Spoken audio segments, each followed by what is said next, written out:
So the Community Health Centers of Burlington is a federally qualified health center. So our mandate is to take care of the uninsured, the underinsured, or those who, for some other reason, can't go to another private practice or a larger clinic.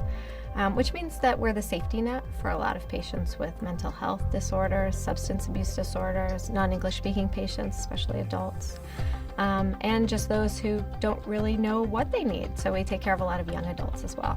Pre-SBIRT, we did social history. So depending on the nurse, it might be a little bit different. You would ask about smoking, you would ask about drugs, you would ask about alcohol use and how it was affecting lives. We've gone through other iterations of screening, like with cage questions and things over the years.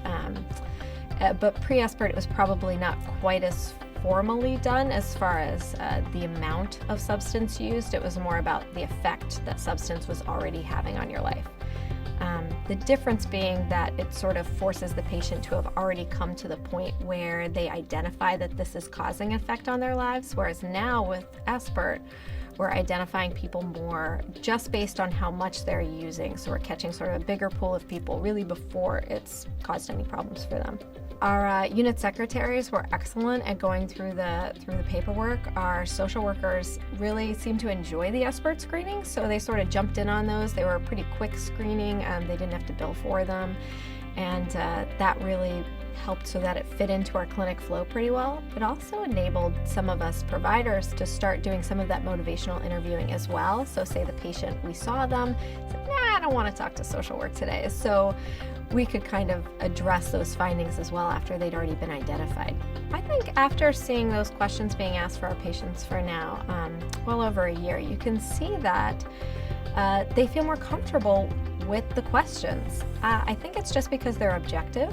I think it's because they can circle a number, they can circle a frequency, and it's very simple. They don't have to really sit back and go, wait, how much did I use in the last month? It's really divided into something that comes to the mind quickly, and it doesn't carry with it that weight of judgment. It's just a piece of paper. There's no one looking at you while you make your answer. There's no one sort of nodding or frowning at you. And there's also the follow-up from our providers in nursing, because of the motivational interviewing model, is also non-judgmental. It's all about meeting the patients on where they feel about their substance use. And they may feel that their substance use is wonderful and it's not causing any problems for them. And that also gives you some information. You can impart information to them. And you also sort of see where they are along that process without them leaving feeling stigmatized and not wanting to return. And they've also realized that that's something that you're interested in and comfortable with and able to talk to them about.